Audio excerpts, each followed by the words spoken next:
Have you ever found yourself staring at a task, knowing it's important, yet you simply can't bring yourself to start? Well, you're not alone. Every single day I speak to clients who struggle with a silent opponent that's an expert at stealing dreams and eroding productivity. It's called procrastination.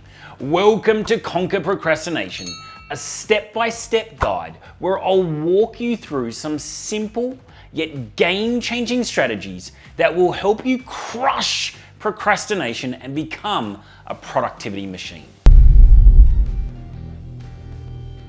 So what is procrastination and what is the impact of this silent foe? Well, at its core, procrastination is the act of delaying or postponing tasks, often critical ones, in favor of less urgent or more enjoyable activities. Now, this behavior, while seemingly harmless in small doses, can have both a profound impact on our personal and professional lives. On a personal front, it can lead to stress, a sense of guilt, and a loss of personal productivity.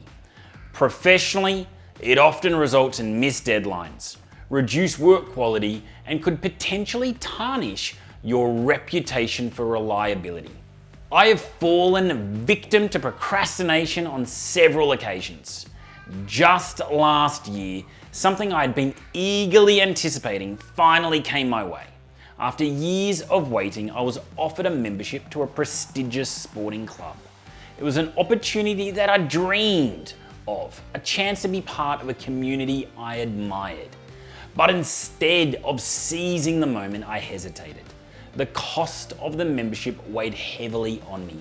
Days turned into weeks and my decision lingered. I was stuck in a loop of procrastination, convincing myself that I needed more time. When I finally resolved to accept the offer, ready to embrace this new chapter, I was met with a stark reality. The opportunity had passed. The membership was no longer available. Now, this experience taught me that procrastination is more than just a delay.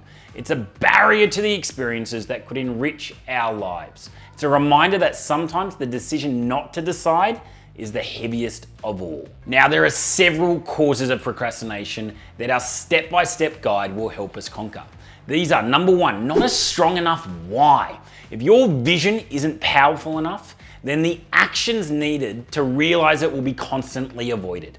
Fear of failure is number two. This is the anxiety about not meeting expectations or the perceived consequences of failing can cause one to avoid even starting a task. Number three, perfectionism. A desire for everything to be perfect can result in putting off tasks out of fear that the results will be inadequate. Number four is overwhelm. Feeling swamped by the scope or complexity of a task can lead to paralysis and postponement. Number five is poor time management. And this is really about disorganization and not prioritizing tasks effectively. And when this happens, you often prioritize less important tasks for more important tasks. Number six is distractions. A distracting environment or having easy access to diversions like social media on your phone or TV can draw attention away from those important tasks. Now, the first step in our step-by-step guide is to first recognize your procrastination patterns. The more aware you are, then the more precise we can be in conquering procrastination. Now, you need to self-reflect. You need to uncover the circumstances that typically lead to procrastination. Now, the first type of procrastination is called time-specific procrastination. Reflect on the times a day where your energy dips and distractions peak. Now, personally, I have found that evenings are my Achilles heel. This is where my attention and focus wavers, and even small tasks seem monumental. The next thing we want to do is identify environmental triggers. We need to consider the spaces or settings where procrastination seems to thrive. For me, the presence of others can derail my productivity, especially when it comes to tasks like sales that require intense focus. Then we have task-specific procrastination. Now, we all have those dreaded tasks that we just keep pushing to the bottom of our to-do list. Now, preparing tax documents was mine, a task I found so tedious that it became a yearly saga of avoidance until I chose to delegate it. One helpful method that is assisting me is seeking feedback from my team and partner. Now, they have helped identify patterns that I wasn't even aware of.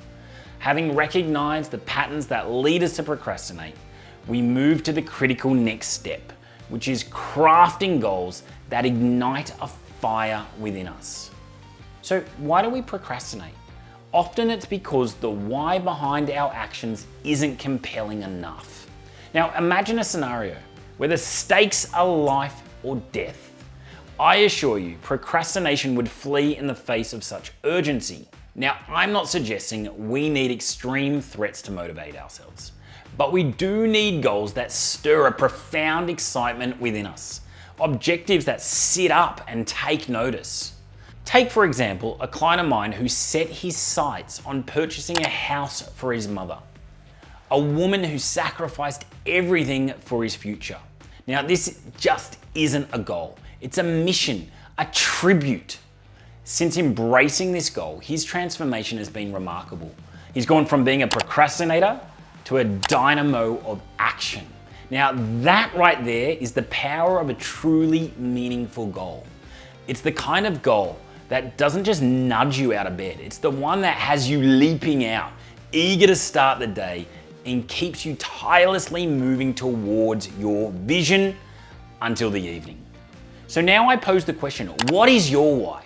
What's that big, hairy, audacious goal that sends shivers down your spine, that floods your mind with purpose every time you think about it? It's got to be more than just accruing wealth for its own sake. This goal should give you goosebumps. It should dominate your daydreams. It should be the vision that dances behind your closed eyelids. We now have a robust awareness of our procrastination patterns, the different environments, tasks, and circumstances that lead to us delaying important tasks. But we are also equipped with a strong why. So now let me introduce you to tried and tested methods that have revolutionized my productivity.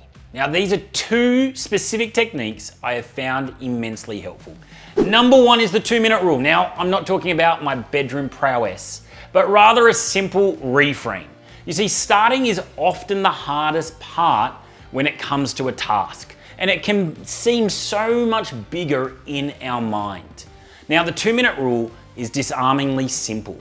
It just commits you to engaging in a task for 2 minutes. Now, often that's all it takes. These 2 minutes can break the inertia, and before you know it, you're not only in motion, but you're gaining momentum and continuing beyond the initial commitment. Now, the second technique is time chunking. Without assigning specific tasks to specific times, I often found myself wandering through the day, lacking focus and unproductive.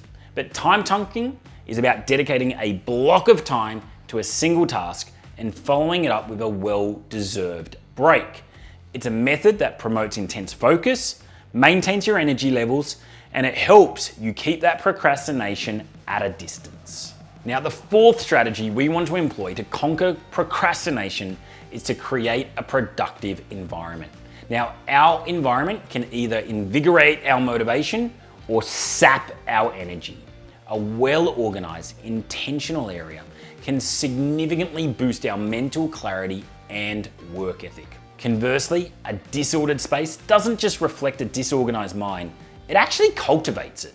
So the first thing we want to do in regards to our environment is to change our habits around the phone.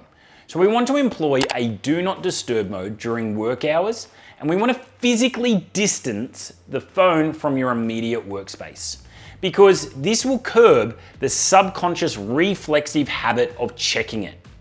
Now, we also want to leverage technology to limit technology. So apps like Freedom or Cold Turkey can block access to well-known distractions so we can stay on the path of productivity. We want to set very specific times to check emails and social media. And we also want to compartmentalize our digital interactions, so ensuring that they don't bleed into your focus work time. Now, our very last strategy in our step-by-step guide to conquer procrastination is to leverage the power of accountability. If we were only ever accountable to ourselves, then we will often take the path of least resistance. But when we are accountable to someone we deeply respect and don't want to disappoint, then we will take more action. Now, this is what I provide for my coaching clients. And the result is that they take more of the right action on a consistent basis. Now, if you don't have a coach or a mentor, then entrust in a colleague or friend and ask them to keep you accountable. A principle that can make accountability even more powerful is loss aversion. Humans are 2 times more likely to avoid a bad outcome rather than achieve a good outcome. I use this with my clients all the time, and I ask them to do things such as eat a can of dog food, or donate to their least favorite political party, or do an outrageous physical challenge. The reality is that they never have to do the punishment because they take the necessary action. So in concluding, our step-by-step guide to overcoming procrastination, remember the battle against delay is won through understanding its roots, setting inspiring goals, leveraging impactful time management techniques, optimizing our physical environment, and unleashing the power of accountability. With these strategies in hand, you're not just overcoming procrastination, you're setting the stage for a life of heightened productivity and fulfillment, a life where you can fulfill your incredible human potential. And lastly, remember you have the power to shape your own destiny. Embrace these strategies and watch your profits soar.